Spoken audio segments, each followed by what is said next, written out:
एक आदमी को रोज शराब पीने की बुरी आदत पड़ गई थी। उसकी इस आदत से घर वाले बड़े परेशान रहते थे।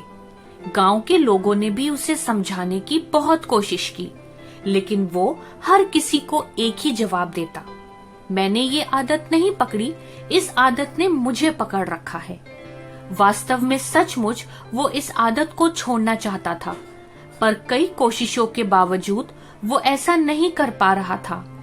उसके परिवार वालों ने सोचा कि शायद शादी करवा देने से वो ये आदत छोड़ दे, इसलिए उसकी शादी करा दी गई। कुछ दिनों तक सब ठीक चला और फिर से वो शराब पीने लगा। उसकी पत्नी भी अब काफी चिंतित रहने लगी और उसने निश्चय किया कि वो किसी न किसी तरह अपने पति की इस आदत को छुड़वा ही देगी। एक दिन गांव में एक प्रसिद्ध साधु महाराज आए। वो अपने पति को लेकर उनके आश्रम पहुंची। साधु ने कहा, बताओ पुत्री, तुम्हारी क्या समस्या है? पत्नी ने दुखी स्वर में सारी बातें साधु महाराज को बता दी। साधु महाराज ने उनकी बातें सुनकर समस्या की जड़ समझी और समाधान देने के लिए उन्होंने पति पत्नी को अलग दिन आने के लिए कहा। अगले दिन वे आश्रम पहुंचे तो उन्होंने देखा कि साधु महाराज एक पेड़ को पकड़ के खड़े हैं। उन्होंने साधु से पूछा कि आप ये क्या कर रहे हैं और पेड़ को इस तरह क्यों पकड़े हैं?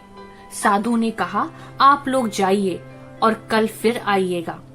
फिर दूसरे दिन पति पत्नी पहुंचे तो देखा कि साधु पेड़ को पकड़ के खड़े हैं। उन्होंने पूछा, महाराज माफ करिए, पर आप ये क्या कर रहे हैं? आप इस पेड़ को छोड़ क्यों नहीं देते?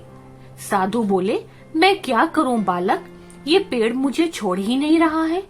पति हंसते हुए बोला, महाराज आप पेड़ को पकड़े हुए हैं, पेड़ आपको नहीं, आप जब चाहें उसे छोड़ सकते हैं। साधु महाराज गंभीर होते हुए बोले, इतने दिनों से मैं तुम्हें क्या समझाने की कोशिश कर रहा हूँ, यही ना कि तुम शराब पीने की आदत को पकड़े हुए हो, ये आदत तुम्हें नहीं पकड़े हुए है। पति को अब अपनी गलती का एहसास हो चुका था। वो समझ गया कि किसी भी आदत के लिए वो खुद ही जिम्मेदार है और वो अपनी इच्छा शक्ति के बल पर जब चाहे उसे छोड़ सकता है। दोस्तों, आज यदि कोई भी किसी प्रकार के बंधन में है तो आप अपनी आदत की वजह से हैं और आप अपने को असहाय महसूस कर रहे हैं, तो अपनी इच्छा शक्ति को बलवंत करें और इससे बाहर निकलें। यदि आप दृढ़ शक्ति से ऐसा करेंगे तो आप अवश्य छुटकारा प्राप्त करेंगे। बाइबल कहती है, तुम पिछले चाल चलन के पुराने मनुष्य तत्व को जो भरमाने वाली अभिलाषाओं के अनुसार भ्रष्ट होता जाता है, उतार डालो।